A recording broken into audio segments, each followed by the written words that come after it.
హైదరాబాద్ లోని ఖజానా జ్యువెలరీలో దోపిడీ కేసులో ముగ్గురు నిందితుల్ని పోలీసులు అరెస్ట్ చేశారు. బీదర్లో ఇద్దరిని, పూణేలో మరొకరిని అదుపులోకి తీసుకున్నారు. నిందితులను బీహార్ వాసులుగా గుర్తించారు. ఈ నెల 12న చందానగర్లోని ఖజానా జ్యువెలరీలో దోపిడీ జరిగింది. నగల దుకాణం ఉద్యోగిపై కాల్పులు జరిపిన ముఠా దోపిడీకి పాల్పడింది. నెల రోజుల క్రితం ఈ బీహార్ ముఠా హైదరాబాద్ కు వచ్చినట్లు పోలీసులు గుర్తించారు.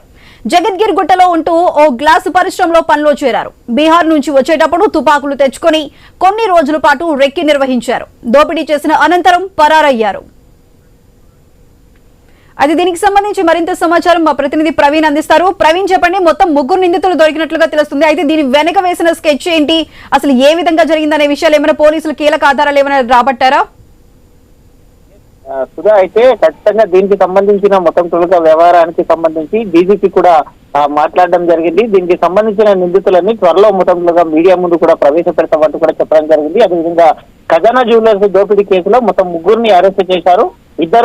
బీదర్ లో ఇద్దరిని, పూణేలో మరొకరిని నిందితులని అయితే బీహార్ వాసులుగా కూడా గుర్తించారు. ఈ నెల 12న చందానగర్ ఖజానా జ్యువెలర్స్ దోపిడీ జరిగింది. అక్కడ నగర దుకాణం ఉద్యోగిపై కాల్పులు కూడా జరిపారు. ఈ నెల అయితే మొత్తం నెల రోజుల క్రితమే హైదరాబాద్ కు వచ్చినటువంటి ఈ యొక్క బీహార్ ముఠ జగద్గిరి గుట్టలో ఉంటూ ఒక గ్లాస్ పరిశ్రమలో పనిచేస్తూ ఇదంతా రెక్కి నిర్వహించడం జరిగింది. బీహార్ నుండి వచ్చేటప్పుడే వీళ్ళందరూ మొత్తం కూడా ఆ గన్స్ ని తెచ్చుకున్నట్టుగా తెలుస్తుంది. ఆ గన్స్ ని ఎలాంటి పర్మిషన్ కూడా లేదంటూ కూడా చెప్తూ ఉన్నారు. ఈ నేపథ్యం చూసుకుంటే మొత్తం ఈ దాంట్లో 8 మంది పార్టిసిపేషన్ చేశారు. 8 మందిలో ముగ్గురిని అదుపులోకి తీసుకున్నారు. వాళ్ళని విచారిస్తున్నారు. ఇంకా మొత్తం మిగిలిన వాళ్ళని కూడా పట్టుకునేందుకు పోలీసులు ప్రయత్నిస్తున్నారు. Right Praveen, thank you.